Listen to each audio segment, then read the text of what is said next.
¿Qué tal? ¿Cómo están? Muy buen mediodía. Bienvenidos a una nueva edición de Mensaje Directo. Mañana lluviosa en Río Cuarto, tormentosa.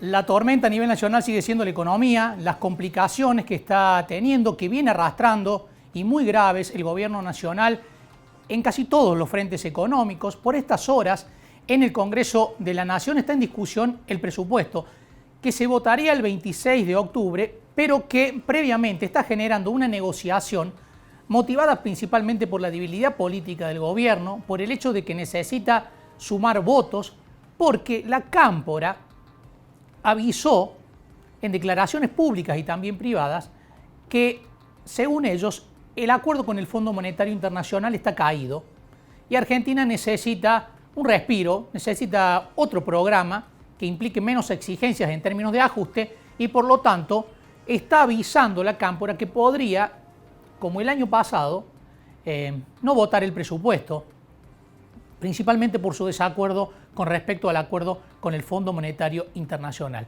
En medio de las discusiones por el presupuesto se metió un debate que tiene implicancias en el interior del país. Río Cuarto viene de un paro de transporte, está pidiendo el bloque de Córdoba Federal un incremento de los subsidios para el transporte mayor. El gobierno estableció una partida de 66.000 millones, está pidiendo los diputados de Córdoba Federal que llegue a 100.000 millones de pesos. Vamos a hablar de la cuestión económica, de la inflación, de los anuncios que estuvo haciendo el gobierno en los últimos días. Estamos en comunicación con el economista Guillermo Pizarro. ¿Qué tal, Guillermo? Buen mediodía. Hola Marcos, buen día, ¿cómo estás vos? Muy bien, Guillermo, gracias por atendernos. Bueno, ¿cómo estás viendo estos tironeos? El gobierno en un primer momento pareció encolumnarse detrás del programa de Massa, detrás de la línea de respetar el acuerdo con el fondo, pero han vuelto las tensiones internas. La Cámpora está diciendo públicamente que el acuerdo está agotado. Esto no parece precisamente ayudar para generar un clima diferente de cara hacia lo que viene, ¿no? No, para nada, para nada. Yo creo que lo que está agotado ya es este gobierno, obviamente, que todas sus diferencias internas desde que asumió este gobierno no permiten hacer un plan económico adecuado. Ya no hay confianza y un plan económico sin confianza es imposible. Eh, este, no creo que este gobierno ya tenga posibilidad de armar un plan de estabilización que tenga buenos resultados. Simplemente lo que van a poder hacer es tratar de llevar este año que queda de gestión lo mejor posible y bueno, con los menores, con el menor impacto social posible, ¿no? Pero no veo otra alternativa por ahora.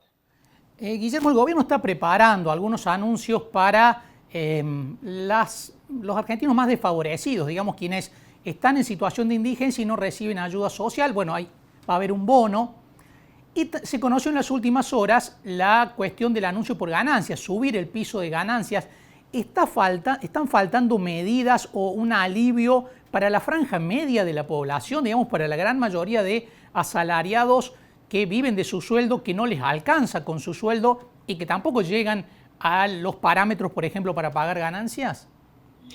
Sí, yo creo que lo que siempre le falta a las políticas es incluir a la clase media, ¿no?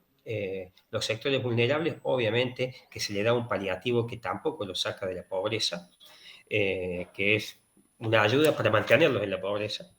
La clase media generalmente es la que más olvidada está.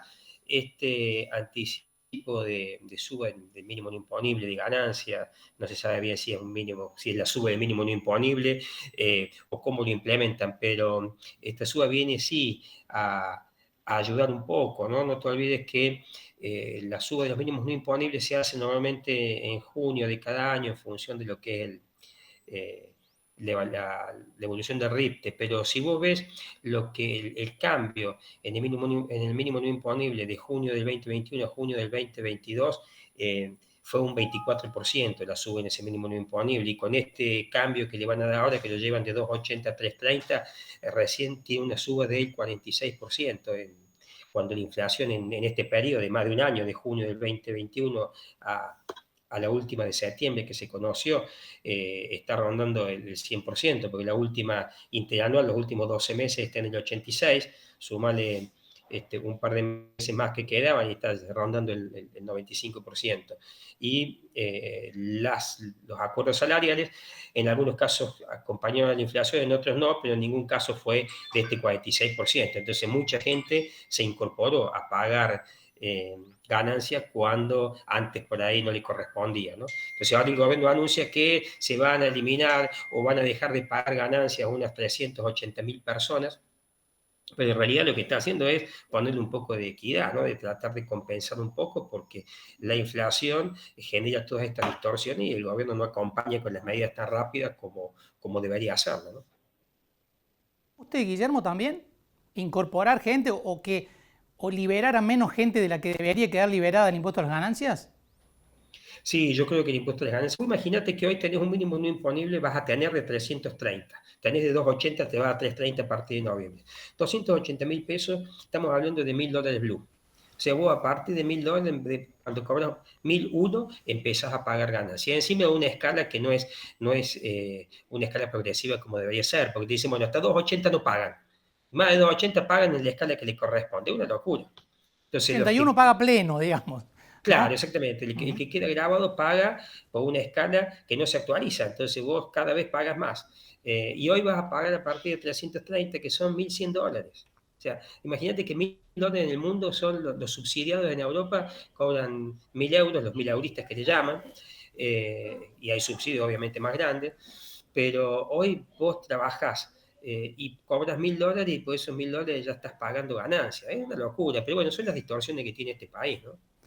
Guillermo, la economía no está dando buenas noticias, claramente, ¿no? Ni en términos de inflación, ni en términos de macroeconomía. Sí hay alguna quietud relativa en cuanto al frente cambiario, es decir, el valor del dólar. El gobierno se encamina a entrar en un año electoral. ¿Vos ves perspectivas de que pueda tener algún alivio en términos de inflación, alguna buena noticia? ¿O en este contexto es imposible que el gobierno pueda tener una perspectiva de un buen camino de acá hasta las elecciones? No, no, es lo que yo te planteaba al principio. Este gobierno lo que tiene que hacer es una transición. Yo creo que lo primero que están esperando es que llegue el mundial rápido, que la gente se ocupe en otra cosa.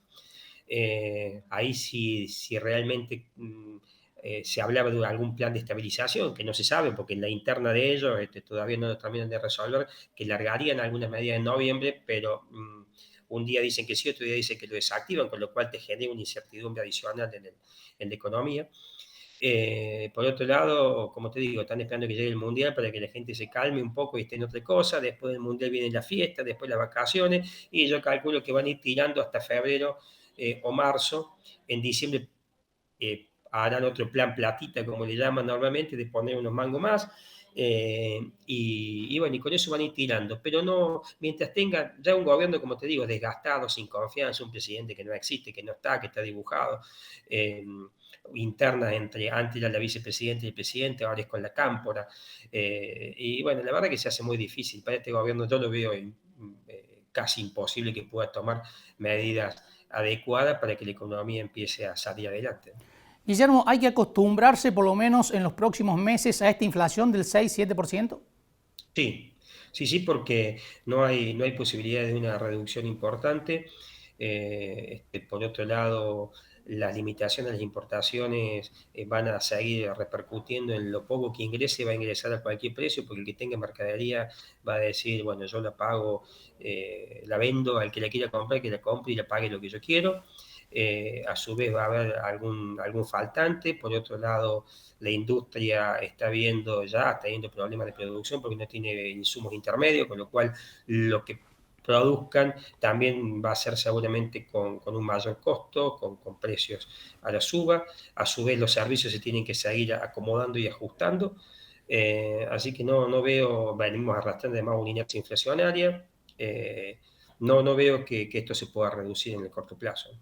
Guillermo, muchísimas gracias por estos minutos, como siempre. No, gracias a ustedes, como siempre. Saludos. Ha sido un gusto. Guillermo Pizarro, economista. Bueno, complejo el panorama económico, muy complejo, en términos principalmente inflacionarios, pero además por el hecho de que en estos niveles de inflación, tal cual admite el propio gobierno, es muy difícil a no ser sectorialmente y muy puntualmente, que los sueldos, que el poder adquisitivo de la gente acompañe efectivamente el ritmo inflacionario, con lo cual hay una pérdida de poder de compra y hay una contracción del mercado interno, menor actividad. Ese es el panorama para los próximos meses, menor actividad y una inflación en el orden del 6 o el 7%.